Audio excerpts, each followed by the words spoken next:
Even as an older new teacher with experience training adults, getting in front of a classroom of small children was a whole new world. If you are a new music teacher or you feel like one, here's some things I wish I had known before I got started teaching.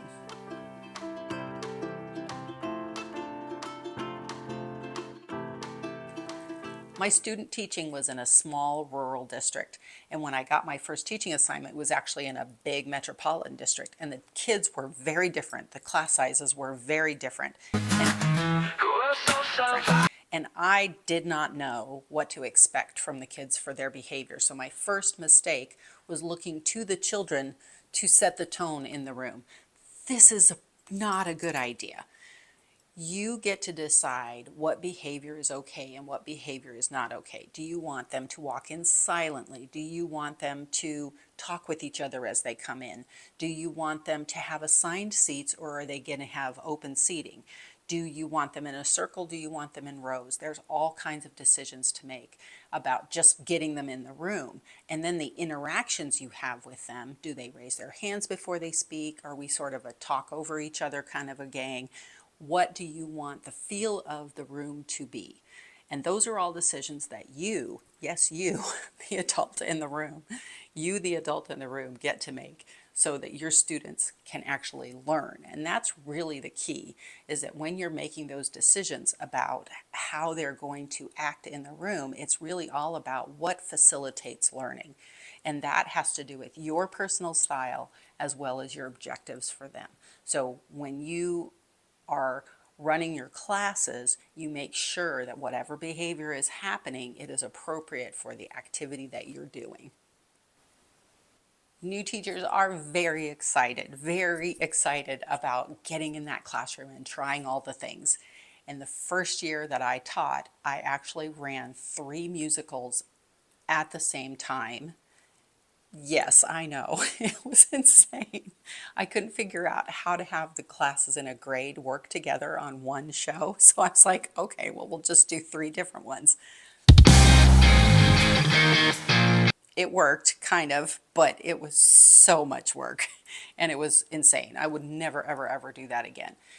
This is what happens when you're a new teacher. You try to do too much too fast.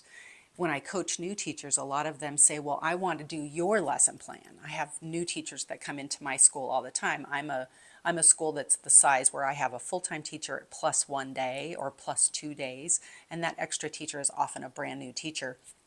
They want to take my lesson plans and try to just run with my lesson plans. And then they're like, well, I don't know how to do this, and I don't know how that dance, and I don't know this song. And I'm like, I know. Don't do that. You are brand new. So you want to have a plan for your lessons that is actually doable for you so that you don't kill yourself the first year. You know, we want you to stay as a new teacher. We want you to stay in the profession. And if you try to do too much too soon, you're going to get overwhelmed and say, enough of this. I'm going to go, I don't know, work at Subway or something. Don't do that. You have a talent and we need you in the classroom. So one really great strategy for keeping things really simple is to band your lessons. We did this during COVID, and it's a really good idea. So K1 and 2 are doing a lot of the same kinds of things, just simpler in kindergarten and more advanced in second grade. So you could do the same content for all 3 of those grades. If you have 3rd and 4th graders, they're pretty much doing the same kinds of things. 3rd grade a little simpler, 4th grade a little more advanced. And then same thing for 5th and 6th. My school goes from kindergarten to 6th grade. But you can band your lessons so that your kids are doing similar things, especially the first year. Now, after the first year, you might get sick of those songs, hearing them over and over all year long. And so you might say, oh, well, the first K and 1 are going to do something, and then 2nd grade has a whole different thing they're doing, or something like that. But when you first get started, keep it simple. You have a lot to learn that first year. It's very overwhelming, so just keep it simple. Like I said, I came in as a trainer. I came in as a professional trainer. I was a technology trainer before I became a music teacher. And I had had my own business. I was an independent person. I was in the military. I had know about how to just take charge of things, right? Let's just do it. And you might be that kind of person too, where you're like, no, I've got this. But that's mistake number 3. When you are a brand new teacher, you need to have a buddy, or you need to have a mentor, or you need to have a group of people that you can talk to and have lunch with, or who you can call on the phone and cry about some weird thing that happened with a kid today, or be able to talk to them and have them really understand where you're coming from. If you don't have that, this can be a very isolating job.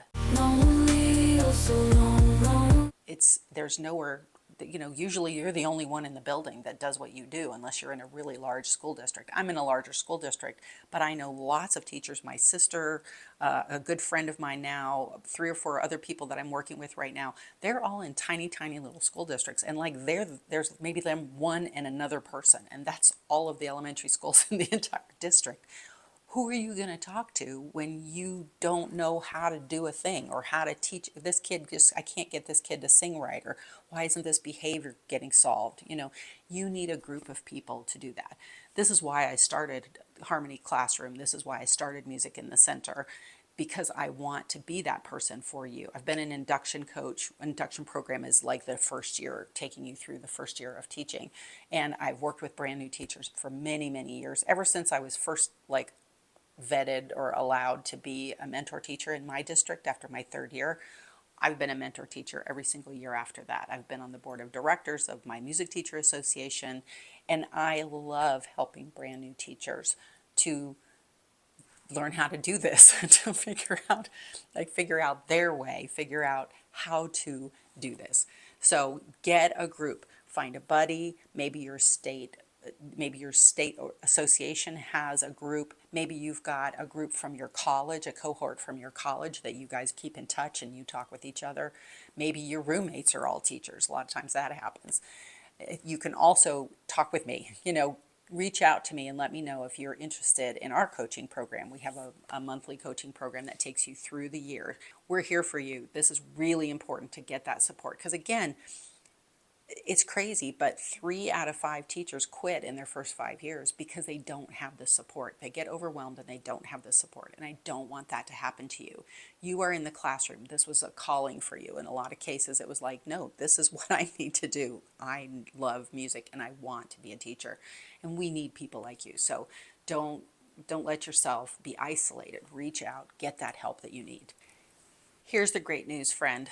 In your first year, even though it can feel very chaotic and it can feel like I have no idea what's going on here, it is a little bit of survival the first year, you are still making a powerful difference every day for your children.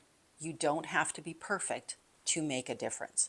You do not, let me say that again. You do not have to be perfect to make a difference. And this year it may go however it goes. And next year, guess what? It's going to go better. I promise you, it will go better.